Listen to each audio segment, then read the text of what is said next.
Hell it is. As soon as I start, my throat always gets a frog in it. But I'm still a little froggy from being sick last week. Hi, my name is Courtney, and I'm really passionate about helping women with invisible illnesses realize that you can still lead a healthy and active lifestyle. It's just not going to be the one you had envisioned for yourself. And I think I'm talking a million miles a minute.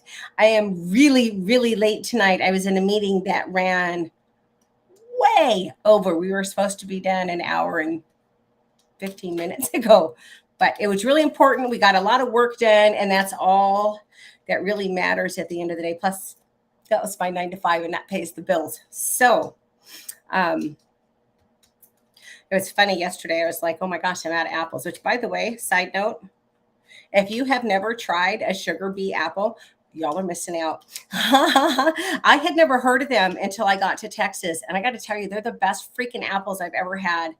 Hands down, nothing else even comes close. But yesterday I was like, oh, I got to go to the store. I'm out of apples.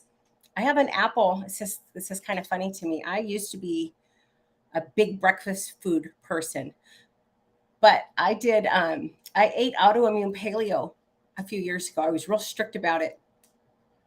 It's really hard, but I was super strict about it. And there's no breakfast foods, no traditional breakfast foods are allowed on autoimmune paleo.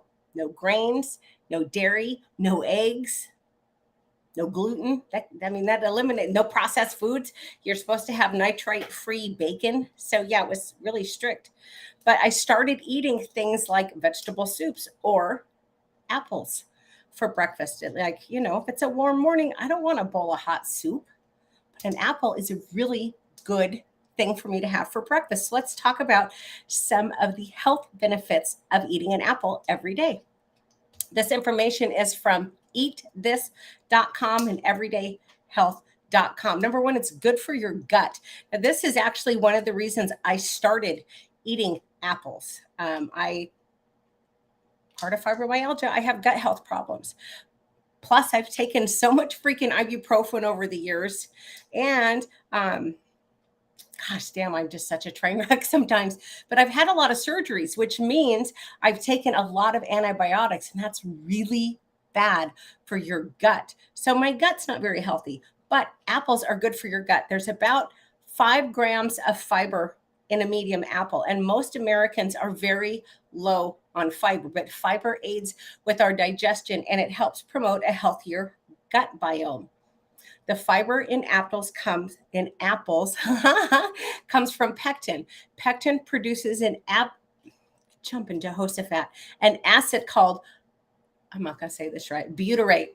Butyrate is really good for healthy gut flora. Excuse me. Number two, apples may help with weight loss. There was a 2018 review of multiple studies, and they showed a connection between eating apples and lower weight in both humans and animals. Why? Well, because fiber helps you feel full longer. It contributes to the sense of satiety. They help you feel full longer. We're just going to leave it at that. And if you feel full longer, of course, you're likely to eat less. Number three, now this one's really interesting for people who have health issues. Apples can help reduce inflammation. Systematic inflammation drives a lot of chronic illnesses. Yes, it does. Apples are full of an antioxidant called quercetin. I know I didn't say that right either. But it's really good at calming inflammation. And apples also contain antioxidants, vitamin C, and these words just kill me. I even have them spelled phonetically, and I'm still like, what the hell does that say? And another antioxidant I'm not even going to try to pronounce because I'm not having the best day in the world. But it helps lower oxidative stress on your cells. This is going to be real short tonight, you guys, because I'm just not feeling it. Number four, finally, apples may help prevent diabetes. This is due to the high fiber and the antioxidants. There was a study done in 2013 which linked apple consumption to a lower risk of diabetes. Now I'm going to go on a little bit of a rant here. I talk to a lot of people. It's probably not a big surprise. I talk to a lot of other people who deal with chronic pain. And I got to tell y'all, I try not to get political in here, I really do, but it is absolute crap how chronic pain patients are treated by the medical community these days. They went from literally stuffing pills down our throats to, what do you mean you need pain? You don't need no damn pain pills. I asked I'm going to a pain clinic, and I asked the doctor, well, first I went to a rheumatologist. I was referred to a rheumatologist, and I didn't like her at all. She was horrifyingly dismissive of me. And she actually point blank said, I don't know why you're here. Well, because I was referred here. Well, you don't need to see me. Well, then why the hell did you accept my appointment? But anyway, I asked her, well, what do you think about tramadol, which is a really low level narcotic? And she's like, well, it doesn't help fibromyalgia. And I'm like, kind of does, just saying. But she was already dismissive of me. And she's like, she kept telling me, well, your worst problem is arthritis, but she never did anything to check me for arthritis. She just told me that was her opinion. Okay. So I went back to my primary care. I'm like, yeah, that was pointless. And they sent me to a pain specialist. Started going to see the pain specialist. And I'm like, this is what's going on. This is what I'm doing. We're doing everything right. And I was like, okay, but what do you think about tramadol? Oh, that doesn't help fibromyalgia. Now, I got to tell y'all, I respect doctors to a degree. But why the hell don't doctors respect those of us who live with this? Okay, so you took a class, you read a paper, maybe two, and you think you know better than I do what helps my body? Now, you guys need to understand something. When I say I want to take tramadol, I don't mean, like, if they give me 30 tramadol, it lasts me a minimum of a month. Obviously, I'm not pounding pain medication. But if I am in a crisis, I need something to break the freaking pain cycle. And it just baffles me. Well, so then, okay, I get it. The government got involved. Everything changed. Everything is, if you're, I try so hard not to get very political on here, but if you're a drug addict and you live in a big city, they're going to help you shoot up. But if you're a pain patient, screw you. You're just an addict looking for drugs.